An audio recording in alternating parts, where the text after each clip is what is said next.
Question today is, what is practice and what should our practice look like?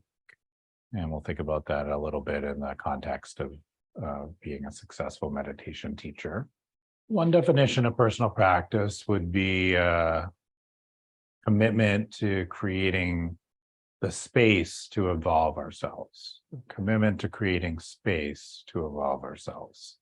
And in that space, we practice techniques often, but the goal is that they somehow lead us to a greater understanding of ourselves and the world we live in. So a personal practice is personal.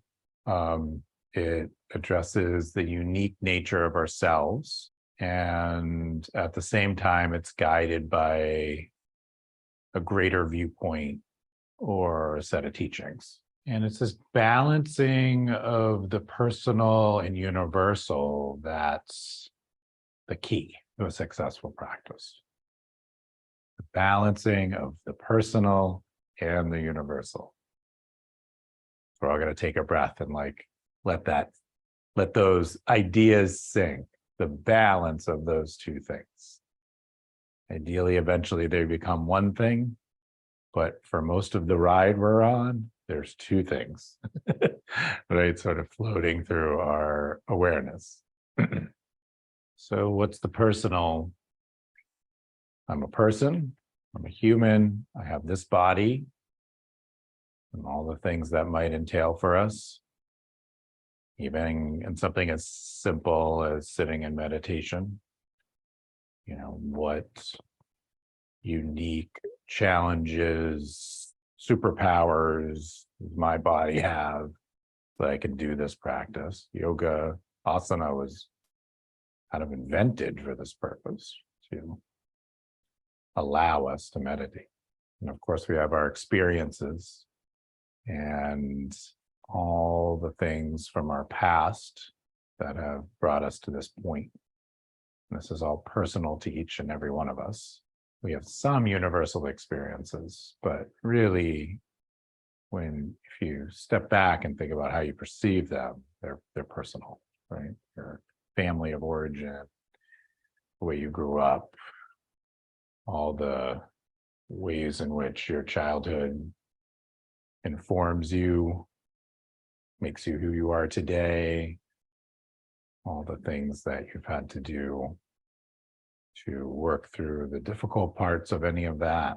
All of our strengths and weaknesses often come from these past experiences. Of course, in some traditions, it's looked at as we are going to free ourselves from all of those, which is a great idea. But also along the way, we have to really understand what they are, and what makes us unique because of them.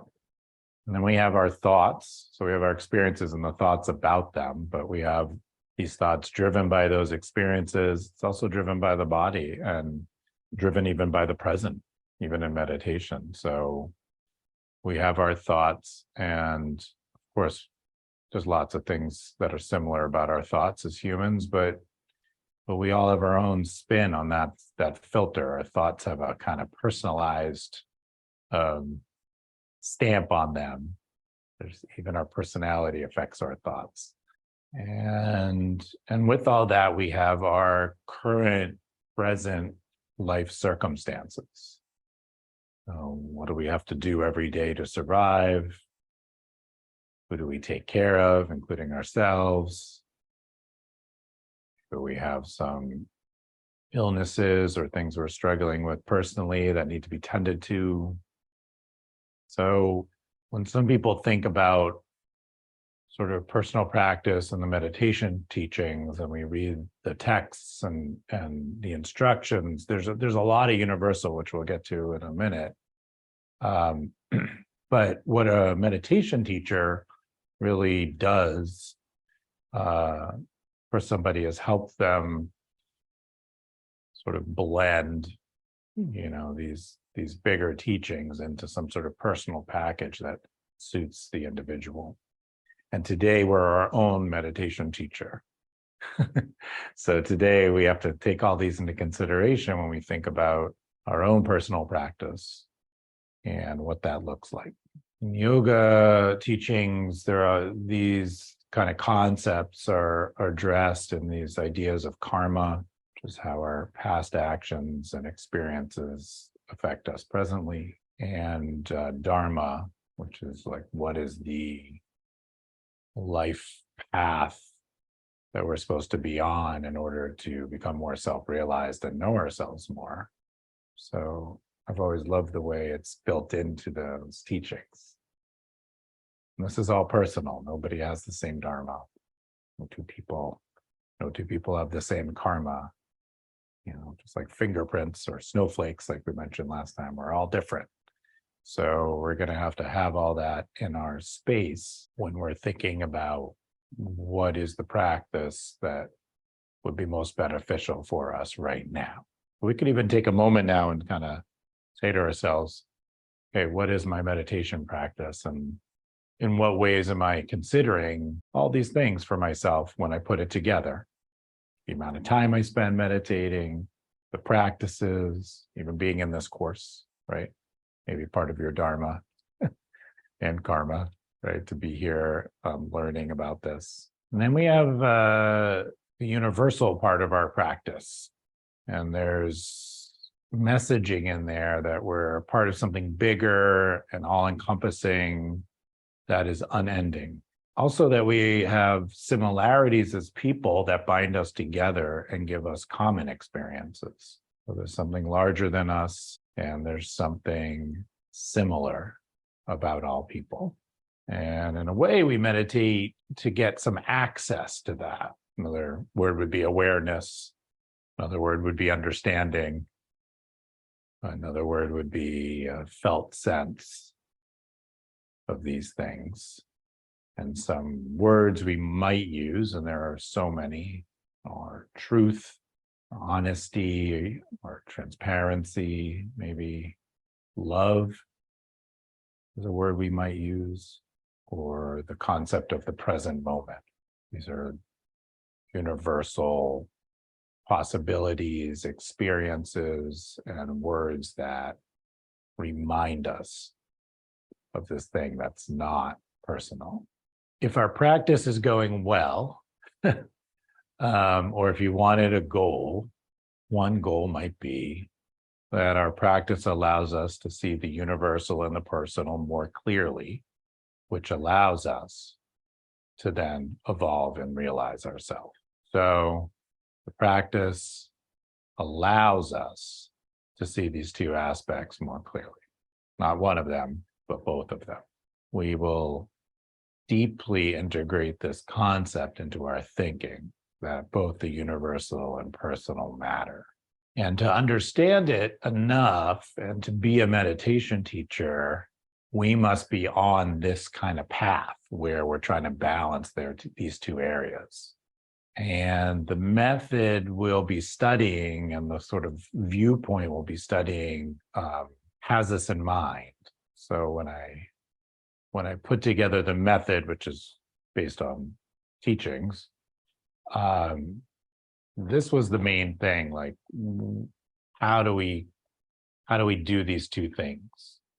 So part one is developing the capacity to be present and content, the capacity to do so.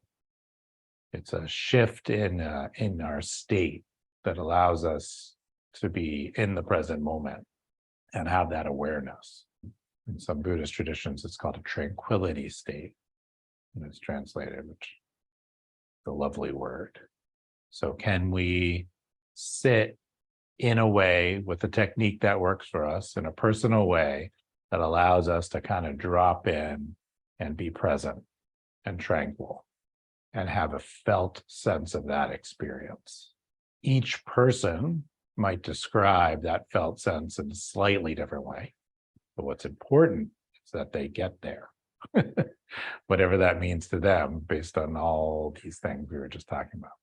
And then we have another section that's based on pranic awareness. So prana is like this energetic sense we have. The reason that this energetic or pranic concept is important is because that energy connects us all. And there's a lot of power there and a lot to be gained by cultivating it, our pranic awareness. And it helps us have felt experiences of the present, and also it expands the mind's awareness capabilities. And I would maybe add to that more quickly than a lot of other techniques. So we have this sort of part one capacity, part of the program, capacity to develop like tranquility or contentment and just be here now a little bit.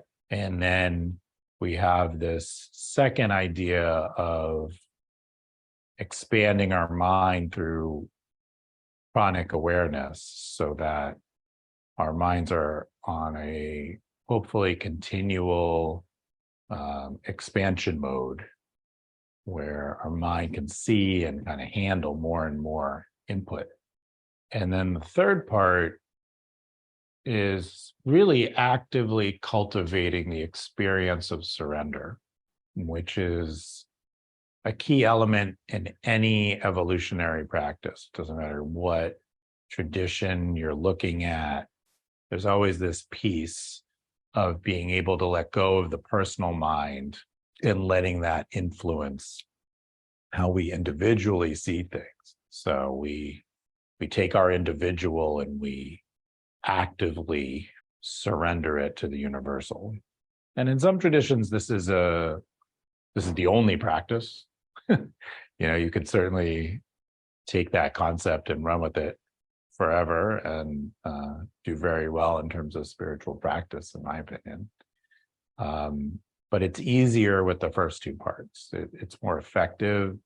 And if you look at the sort of three pieces, as not a linear thing like level 1, level 2, and level 3, but more like three things we can cultivate to move us more towards our greatest, most expansive understanding of ourselves. That's probably the best way to look at it. And the commitment of a meditation teacher is to really simply be in this process.